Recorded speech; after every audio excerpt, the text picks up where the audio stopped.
Well, well, well, we have our top three here in North America. The next series will be our upper bracket, Method Orange, going up against M2KC. It's a sunny day here in Columbus, Ohio, not a cloud in the sky right now. And we now have our top three teams in North America, so I'm Healing Style hosting for you guys. We have Venruki, Super Tees, and Zico. Zico throwing his arm at a little bit of casting in that one. Had a very fun little series with Venruki there. And I mean, hey, now we've got to look at the other side. Obviously, we talk about Cloud9, what this means for them. At the end of the day, they have gone through to BlizzCon, but Sea-Doo is one of the teams that needs to make it. Sea-Doo is one of these guys that, you know, we talked about it. Quite frankly, he was embarrassed at the spring finals, but they've been looking much better already in summer. Yeah, there was a little bit of tension amongst their team at the spring finals. I mean, I don't think they were practicing as much as they really wanted to, unfortunately for them, but I think that was a great wake-up call, and it's better to have that wake-up call early on in the year in a tournament like the spring finals. Now they have an entire season in the summer, including the summer finals, if they can manage to qualify for that, where they can sort of redeem themselves. And I think it's a good position to be in for them. I think they're taking it very seriously with consistent practice schedules. So far, they're in the upper bracket. They're looking good and prime, but they have a difficult opponent ahead of them. The Mew Kitty Cats have kind of been on fire at this point. They've been sending all the top tier teams to the lower bracket with these very aggressive playstyles. Oh, for sure. And I think it's important we take a step back here, guys. And remember, you know, it's Father's Day. We've got to make sure that we're saying thank you to our fathers. And honestly, all the fathers in the world, we should be celebrating them. And I think one of the nice gifts would be, you know, if you're a father, you want to, if you know any fathers that you could help out in any way, that could be something. Sea-Doo even tweeting out, if anyone beats a team of dads on Father's Day, you're toxic. Of course, Mez and Sea-Doo, both dads in this situation. Do you think Jamili would be rude? I don't think he would care. I don't think, yeah. Different answers here. You don't think he'd care? You don't think he would be. Oh. He'll be nice to these guys. Hello. I was going to say, I think if Jamili beats, all I'm saying is, if Jamili can beat Method Orange playing this particular composition, I think he'll be more than thrilled. I mean, this is something Mew Kitty Cats have really struggled with in the past. The Demon Hunter Death Knight, just mana-burning Rub Cub consistently getting out attrition. Don't we know that Rogue Mage Druid with Feral Affinity just tunnels the healer and wins? Isn't that why Europe never plays this? They don't have a Druid. Yep. But Rub Cub's playing Druid. Yeah, Rub Cub played a Druid. Oh, yeah, whoops. They don't have a Druid. Rub Cub's literally playing Druid right now. Yeah, I mean, they could do that, or they could play this composition. I mean, it's been working out for them so far in this tournament, and it's one of the reasons why they're in the upper bracket. We'll just have to see, because I feel like in North America, Method Orange, their Demon Hunter Death Knight was basically the top tier caliber. They were the gold standard, so if they can beat this team with this composition, that's really going to speak volumes. All right, Mez taking a beating early on, but as the Unholy Death Knight, unlikely to die and easily recover now early on in the fight. Jamili under pressure, Roasties as well. Trill bouncing between the Windwalker and the Demon Hunter in tournament play. Definitely of the highest level. Our reigning champions, Method Orange, game number 1 versus the Mew Kitty Cats. The only team, well, I guess they're not the only team to beat Cloud9 now, because Colo has, so Cloud9 is going to have to go back to the drawing board for next week's tournament to try and see how they want to deal with the strategy that Never Lucky and Mew Kitty Cats have brought, since they're essentially playing the same composition to beat them, that Fire Mage, Assassination Rogue, Holy Paladin. Trill is getting a lot of uptime right now, and Mew Kitty Cats need to focus on either crowd controlling Trill or denying him from getting such a frequent amount of mana rifts, or Rub Cub will be out of mana very quickly. Yeah, I mean, the most important thing we saw from Roasties, from Jamili, was landing the kidney shot on Trill. Every time Trill went for a stun, they would counter stun with either this, the kidney shot, or the lightning lasso. And they haven't been able to get too many of those counter stuns off right now. Trill, now that he's out of the kidney shot, is going to be feeling nice and healthy. Go sort of chase down Rub Cub, try to take him out of mana. But if we look, Sea-Doo's actually a little bit behind, which is surprising. There's been good pressure on Mez during this game, a lot of offensive purges coming in from Jamili. And Sea-Doo's been kind of struggling to maintain his mana in this game so far. Although I think he may be sitting down for a drink, and Rub Cub doesn't know where he is. Sea-Doo getting a bit more mana. Trill being pressured at the moment, but really Jamili and Roasties have been hovering at very low health at this early stage in the game. It's not usual to see this much consistent pressure between these two teams. Rub Cub struggling. If Trill can make his way over for another mana rift, I mean, he's going to be at half mana already. Roasties the target at the moment. It looks like they're split damage dealing at the moment. Trill is kind of focusing down Roasties, and Mez is attacking Jamili. Now Trill switching some of those Fell Lances to Jamili instead. Interesting that he's running the Rain from Above honor talent so he can fly into the skies and dish down some pain, but as soon as he's landed, he is the one feeling it.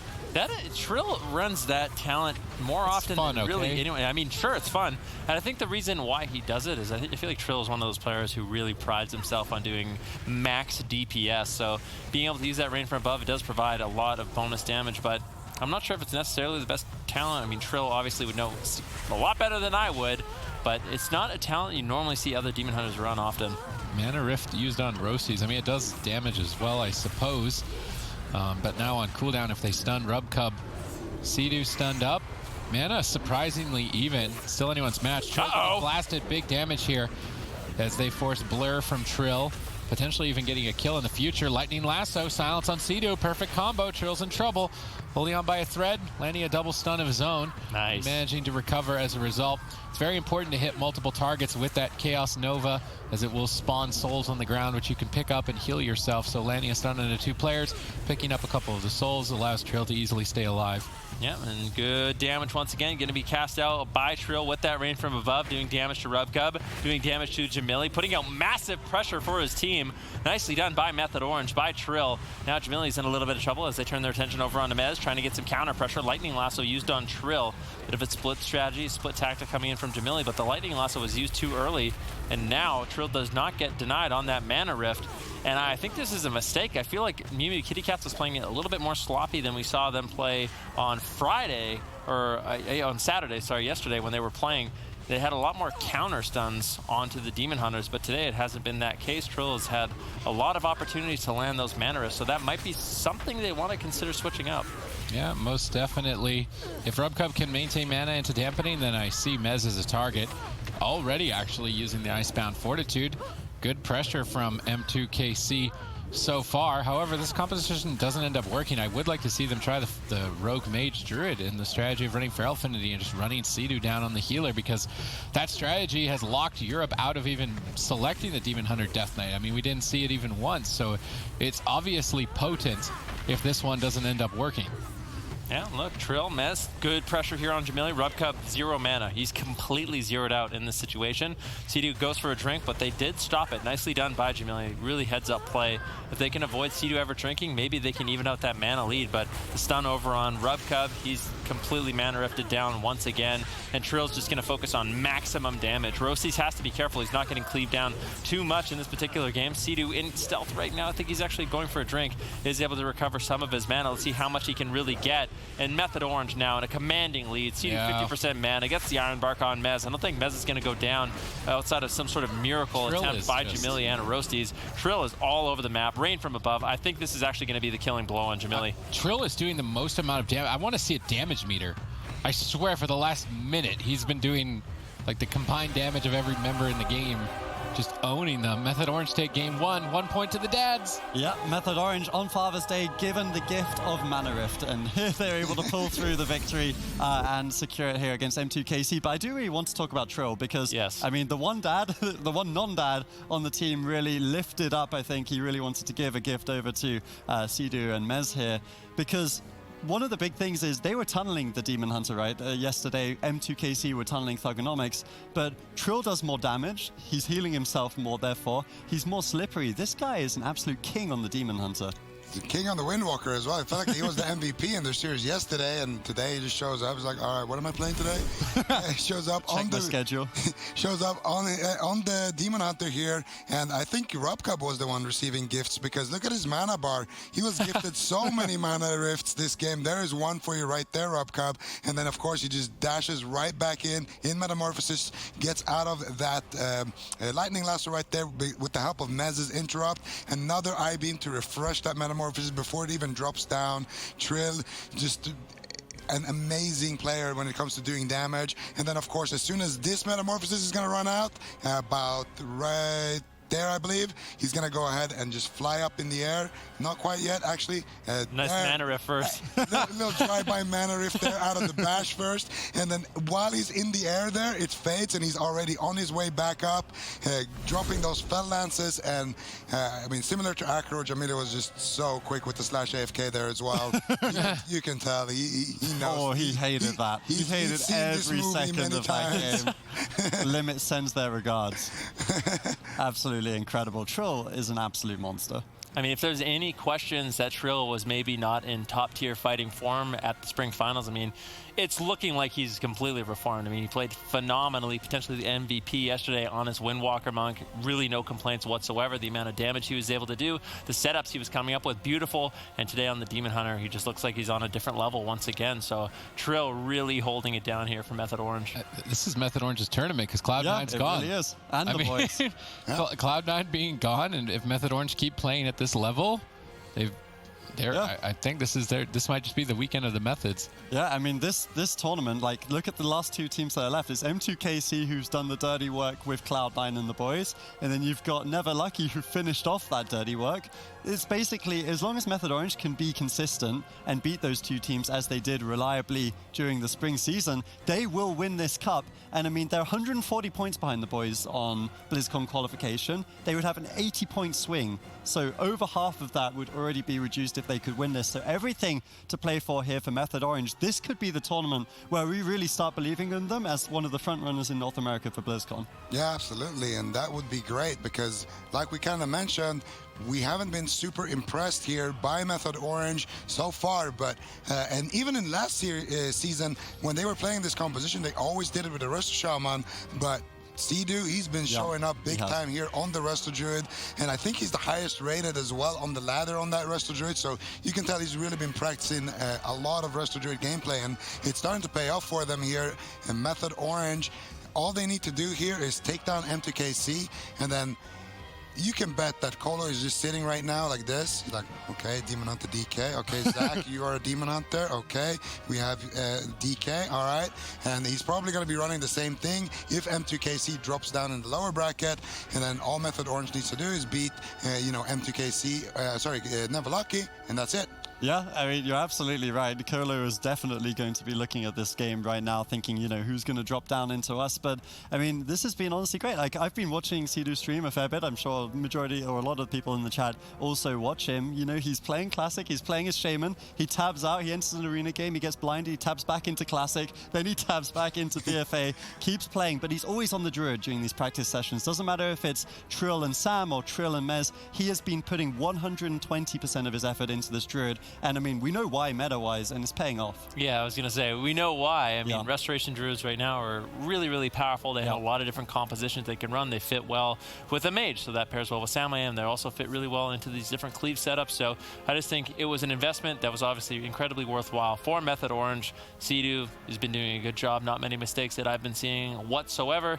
And Method Orange, they're looking scary right now. And I'm curious to see what M2KC decides to do because that matchup didn't look like what we saw yesterday from them. It was a little bit different. It just seemed like the pressure from Method Orange, the consistent mana riffs were just way better than what we saw from the boys when they played this exact same matchup. So they have a few options. Like we kind of said, in the European scene, the Rogue Mage Druid, sort of just tunneling down the Restoration Druid, is a strategy they implemented. But that sort of relies on Rubka being very comfortable with that Feral Affinity. And maybe he could pull that off. I mean, traditionally a Holy Paladin player, it's kind of a similar playstyle when they have that Avenging Crusader when they want to push in and get aggressive. So maybe that's a move they want to make. Yeah, that's really the conversation here is M2KC, what do they do? They have a minute left to do the lock-in. Would we like to see them swapping it up to the mage maybe here, Sid? It's either that or bring Rosita Jones in and try the Mage Warlock Druid. I feel like that first game... You seem intrigued by that, Zeke. Other than like one moment, there was maybe one moment where it was close, but Trill is just on point. I don't think that it's going to work.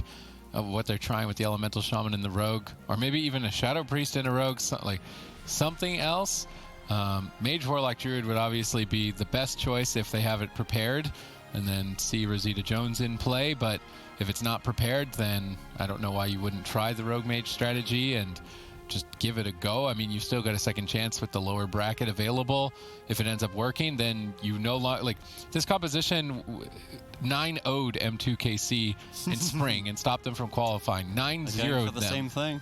So at this point, why not just throw whatever you've got or whatever has worked for other teams to try and make it work? Like, they don't have to trailblaze with their own composition here with the LE Rogue. They could just play something that other people have already proven works, so much so that this composition doesn't exist anymore in Europe, the Demon Hunter Death Knight. Yeah, I mean, you're completely right about that. M2KC, though, are reverting back to the same composition we saw in Game 1 from them. Jamili, after that 0-9, he tweeted out during the off-season, basically saying, every single series I've lost has been to Death Knights. He was so infuriated by it. And I think the only thing that Jamili hates more than losing to Demon Hunter Death Knight is losing to Sea-Doo. So the combination of the two hitting him right now must be rattling his brain in there.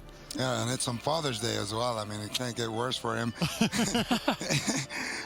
But M2KC did beat the boys playing this. Now, I'm gonna go ahead and just be frank here. I think, you know, there's a little bit of a difference between Thug on the Demon Hunter and, of course, Trill, which might be a reason to why they were able to do that. But I don't mind that they're trying it out one more game. Like Sid mentioned, they still have the lower brackets, or if they can take down Never Lucky, they'll have potentially another shot. But if they lose this matchup right here on M2KC, I want to see them tag in Rosita Jones, but not on the Warlock. I want to see them tag him in with a composition that did beat Method Orange's Demon Hunter DK, that double Fire Mage Resto Druid composition ban. Yeah, I mean, that would be kind of nice. You could see some Bakers cooking up some greater Pyroblast in the arena. Would be cool. But I think another potential thing M2KC could do is they could run the Elemental Shaman Fire Mage, Holy Paladin. I think that's a decent answer to these different cleave setups. And I feel like they could really test Sea-Doo on that Restoration Druid, because as a healer that's playing sort of, I don't even want to call a Restoration Druid an alt for Sea-Doo. I feel like, although a lot of time in. Yeah, a lot of people consider like Restoration Shaman Sea-Doo's main. I think he's played literally every healer at BlizzCon. Like at BlizzCon, I think he's played Priest, he's played Paladin, he's played Druid, Mistweaver Monk, Shaman. So, I mean, he can basically play any healer. And the one strategy I kind of want to see for M2KC change in this game is the counter stuns on Trill. That's what they were doing so well against Thug yesterday. Every single time Thug was going for those mana rifts, he'd get a stun, and then he would just get caught in a stun on that global. So he wasn't able to follow it up. Trill immediately taking so much damage. Sea-Doo forced to use his Trinket and his Iron Bar. Kidney Shot once again going to be connecting. And M2KC, they're having much more of an explosive opener. Yeah, this time around, M2KC are focusing on Trill, and they need to. They have to stop him from getting mana rifts on Rubcub. Nice Traveling Storms, Thunderstorm from Jamili. And it outranged really Trill's mana rift on the stun. It's all about denying as many mana rifts as possible, trying to burst down the Demon Hunter, and if you can't do it, hopefully getting deep enough into dampening to the point where you can do it. That is the main objective for M2KC. And then, of course, the main objective for Method Orange is just do damage to anything that moves and breathes and get as many mana rifts as possible on Rubcub until Rubcub's tapped out and his entire team is dead. So can M2KC play solid mana rift defense? Can they avoid them? Currently one being secured onto Rubcub, so one already out of the way. No denial for that one, and it's even on mana because of the first Thunderstorm denial on the mana rift. Rubcub's looking for crowd control. Mez saw this attack coming though and had the anti-magic zone, this purple shield where Trill is hiding inside of. This is protecting him from magical damage. Well done on Mez's part. Yep, good backup from Mez. Good cooldown organization from Method Orange. Trill does get caught into a Cyclone. Rubka's been trying to extend his mana. Once again, he's a little bit behind on Sea-Doo, and Sea-Doo's just going to be chasing him down. There's a Bash. Trill looking for the mana rift. Is he going to be able to find it? Is Rubcub going to be able to hold on to that precious mana? No. Trill does land the mana rifts, and this is what we're talking about. These consistent mana rifts is what has given M2KC so much trouble in the past. Mez has just been sitting on Jamili this entire game, shutting down every single one of those lightning lassos, and that is just such a powerful tool for the Elemental Shaman to start generating pressure for his team. If he's getting shut down on every lightning lasso by the Unholy Death Knight, then it just really limits the kill opportunity for M2KC. We already significant lead. The mana rifts are sinking in. The denial is not there. This is not looking good for M2KC. Rubcub's moving forward. He's trying to get some crowd control going for a Cyclone. Trill is actually pretty low on health. Possibility here for M2KC. As I say that, Trill just immediately ducking for cover. balancing both maximizing his damage and maximizing his defense to avoid death while his healer was crowd controlled. Once again, great play here on Method Orange's part, and if they play this well, I don't know if the Elemental Shaman Rogue is going to work. They've got a decent opportunity here to kill Trill. He's around half health, but Sea-Doo denies it with Iron Bark. More than enough defense to keep him going. Rubcub needs a drink. Sea-Doo knows that. He repositions so that Rubcub will never find a drink. Trill moves in for another mana rift. They go for the Traveling Storms. Unfortunately, the staircase was close by, so Trill did not get knocked back far enough to be out of range and lands the mana rift. Now flying up in the air. And what I love with this rain from above is Trill is either in Metamorphosis, meleeing people, maximizing his damage, and if Metamorphosis isn't up, then he's flying up in the air doing % health damage. He's maximizing absolutely every single global cooldown while nailing pretty much every single mana rift outside of the ones that are out of his control to land. And if they keep playing like this, I mean, the defense still looks solid. They're rotating through Iron Bark, Blur effectively. They've rotated through their 3-minute cooldowns effectively. Their defense is impenetrable. Their offense is on point. And I'm happy to see Method Orange come off of their more, honestly, embarrassing performance at the spring finals, come back here for the summer season as strong as they are. This is the Method Orange that won BlizzCon. Yeah, it definitely is. And Rubcub is just so low on mana at this point. I don't know if he's ever going to be able to recover it. Rubcub, Jamili, Roasties all rotting down. Mez has just been keeping chains of ice on Roasties the entire game, making it really difficult for him to chase down Trill. In the meantime, he's just been sitting on Jamili, interrupting everything. Lightning lasso over onto Mez. That gets Ghoul stunned. Jamili must be incredibly frustrated at this point in the game. They need to try to find some windows of opportunity. Who can they take down? Mez has a lot of defensive cooldowns. Trill has every defensive cooldown. There's just no openings here for M2KC, and they're behind on mana. They're running out of time. What can they possibly do, Sid? Desperate attack on Sea-Doo.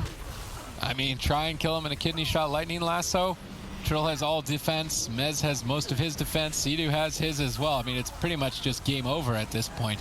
Method Orange have just played clinically, and to my point, basically perfectly, unless they make a massive mistake. Trill flying up in the air. He's going to be doing big damage from the skies. So much damage. So much damage on Jamili. 0 mana remaining for Rubcub. They're just overwhelmed at this point.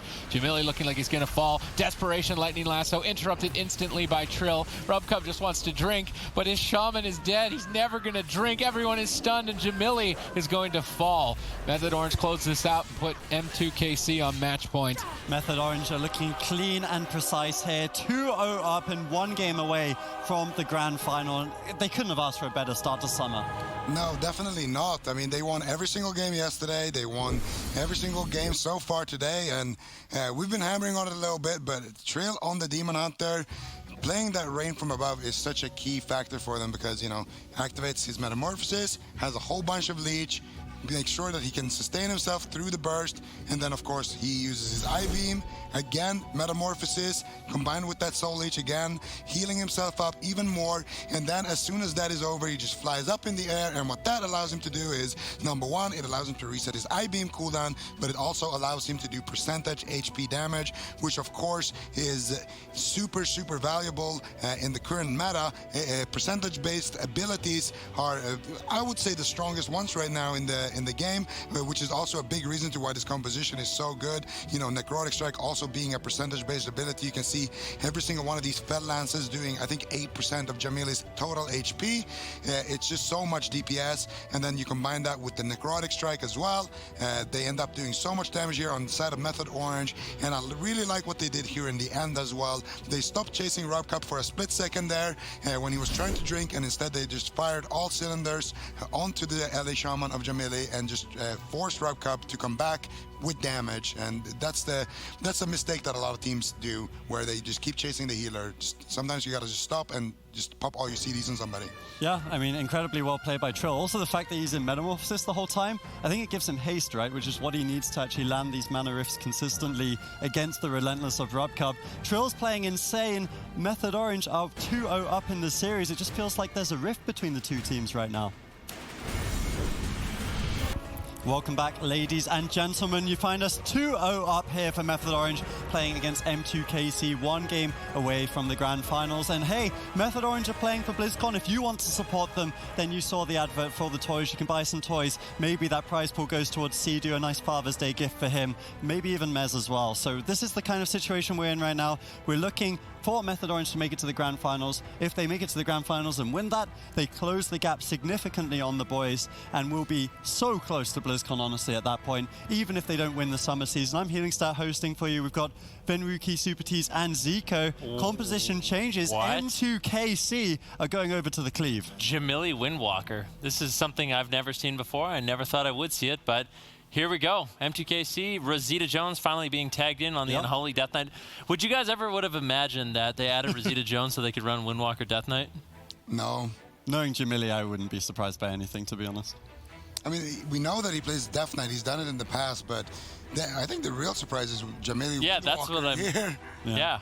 Right? It's actually funny, because the last time we saw Rosita Jones competing was when he knocked out Swapsy and Fabs at that famous BlizzCon. That was 2017, or was it 2018? I think it was 2017, right? Because AWC went on to win. So 2017, and Rosita Jones played 2 classes at that BlizzCon. He played the DK and he played the Demon Hunter. So if they were going to do something like this, that makes sense. But Jamili, that's where the question marks start to come in. Well, I'm actually just puzzled why Roasties wouldn't pick up the Windwalker. That would make a lot more sense, because then all of a sudden you have Jamili who can play the Elemental Shaman, he can play the Mage, and it gives you a lot more options and versatilities to having Roasties play more than just what we've seen, the Assassination Rogue. So I think that would have been a lot less puzzling to me, but I mean, Jamili bringing in the Windwalker, I mean, well, I guess only time will tell how well this is going to go.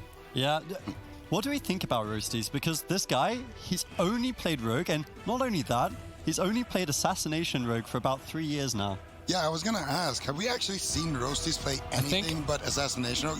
I think maybe 2 games he played Feral Druid in the last 3 years. Did he win? I don't think so.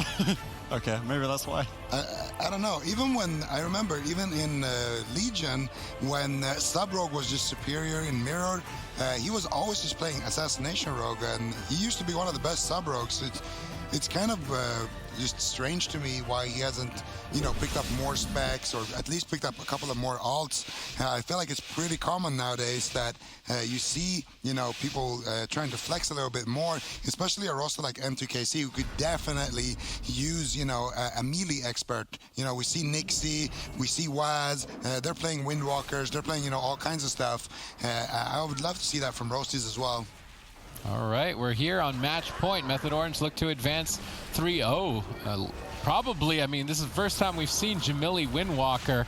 Not going to count him out just yet. Perhaps he can surprise us all. Jamili is definitely a mastermind when it comes to multi-classing, but first time on a tournament setting. Method Orange are not hesitant, immediately going after Rubcub and bringing the heat. Yeah, a lot of damage early on to Rubcub. What is he going to do to survive? It's going to have to be really good counter pressure in this matchup. Rubcub goes down to 3% health, gets the Divine Shield off. Not the best start here for M2KC. Has Method Orange had to use a single defensive? Just the Iron Bark, and that's really not that much. It really is not that much, Venruki. I would have liked to have seen a different composition, something more with some more mains. I mean, Rubcub is the main here. Rosita is obviously good at Death Knight and Demon Hunter. He has a lot of experience. He was kind of the Trinity Destroyer way back, years back, when he was playing the Death Knight and the Demon Hunter. But this composition, it's Blessing and Protection. I guess one more cooldown out of the way. I was going to say, maybe people think the Windwalker Death Knight's pretty straightforward. It's like target the healer, zug, run down, do damage. But right now, they're not running at the healer, and they're not doing damage. They're kind of just doing a whole lot of nothing while Rubcub dies. Finally, some pressure on Trill as he's at half health, but more than enough defensive options. Mana rifts are sinking in, and this is incredibly one-sided. I thought we saw in a game earlier that was the most one-sided game, but this one may actually turn out to be more one-sided. Yeah, I mean, only time will tell. We'll have to see how it goes. Trill gets the double Chaos Nova on Jamili on Rubcub. Another Mana Rift lands. And here's the thing, although RubCub might be able to survive, these consistent mana rifts are really putting him far behind on mana. You can see Sea-Doo's around 70%, RubCub already down to around 40%. Mez is just all over him right now. Trill's trying to get in line of sight as well. If they can consistently land these stuns, RubCub's going to be in so much trouble. I feel like Jamili's like a little kid, like, Mez, notice me, I'm hitting you, please, Mez, notice me. And Mez just keeps walking at RubCub, smacking him. Finally having to acknowledge Jamili here, his Touch of Death will do a lot of damage. Not that much. I guess it's not that. Well, they actually overlap with Icebound Fortitude. Maybe a bit of a blunder there on Method Orange's part, but they still have a lot more defensive cooldowns to go through. Whereas RubCub, I mean, if he gets crowd controlled on this Avenging Wrath at all, disrupted whatsoever, dispelled on his Divine Favor and interrupted, he dies. Divine Favor, no interrupt. Clutch heal, RubCub stays alive as a result. Bit of a risky gamble, but I mean, he's got to do something. He's trying to keep his team alive for them to try and create some sort of pressure, but Jamili Windwalker is just tickling Mez. RubCub gets ripped in. Fell Eruption gets cast out. Another mana rift just for you, RubCub. Down to 10% mana. Sea-Doo asphyxiate stun as Rosita Jones and Jamili trying to put that Windwalker Death Knight pressure onto Sea-Doo, but he easily deals with that. RubCub gets interrupted. M2KC gets sent down to the lower bracket, and Method Orange, they advance to the grand finals in a commanding victory. I must admit, watching Sea-Doo's role in this game, when I get to play Resto Druid playing a competition like this is like the most fun situation. You're just watching your team wither down the enemy healer, laughing at them, chilling. Like, there's no way you're going to let your team die in a match like that. Complete domination. Yeah, I felt like, you know, having Trill being able to reverse magic on the Hammer of Justice and, you know, just in general being a big bear, it's kind of nice as Sea-Doo can just kind of kick back, make sure everyone is topped off, make sure his melees are allowed to be as offensive as possible and play on a really far range away from the fight. That's really all you need to do, whereas RubCub, he's not going to be able to kite away as easily. Once that Hand of Freedom is gone, he's going to be gifted a couple of stuns into a Mana Rift, and then of course the Maledicts are going to be coming in as well. There's the Divine Favor, full HP, but if you look at RubCub's cooldowns, doesn't have anything left to work with really, and the next time Method Orange are able to connect, they are able to take him down because, you know, Paladins, as soon as they run out of cooldowns, they just can't really do too much. There it is, another Mana Rift. And the other thing is as well, like, even if Method Orange actually don't get the kill here, look at Sea-Doo's mana. look at RubCub's mana. I mean, his mana is moving at the same rate as his HP pretty much. So, very commanding victory, to say the least. That's exactly what I'm saying. Like, as a Resto Druid player, like, I've been on both sides of that. I've been on the burn side, and being on that side feels absolutely fantastic. Sea-Doo chilling. Of course, he's had to play his worth. Yesterday we saw him have some fantastic series into Never Lucky, and here as well, you had to play very well in the first two games. But in a game like that, you're just kind of like sitting back, relaxing, enjoying your Father's Day, watching your kind of minions go off and kill RubCub. So they will go through to the grand finals. Method Orange, of course, deservedly so. They've been unbeaten essentially throughout the tournament, not only in terms of series, but also in terms of matches. These guys have looked absolutely unstoppable, kind of like their sister team, Method Black, in Europe. Now we'll get to see who they're playing against, as we do have this match against kind of the two Titan Slayers of Never Lucky and M2KC. Never Lucky, M2KC, you can bet Never Lucky was watching that series and kind of saw, and they're not afraid to take other teams' strategies, not in the least. Yeah, they can exactly fluctify it just a little bit. The thing is, they also come up with interesting strategies of their own, like we saw with the Rogue, Mage, Paladin. They sort of took that composition, adapted their own playstyle, and they were able to knock Cloud9 out of the tournament. So I'm curious to see what they have in store for M2KC. I think for Mew Kitty Cats, it's going to be a matter of untilting a little bit, because that's got to be a very frustrating experience. That's a team and a composition they have had little to no success with the entire year, and you have to bet they thought they had finally found an answer, but it did not work out at all, and there's a good chance they play into the exact same thing here in this series. Yeah, and it's important to note as well that we'll have a little look at the bracket and see how this is playing out, since of course Method Orange have gone through to the grand final. Now we have our second to last series, penultimate series of the day, M2KC going up against Never Lucky.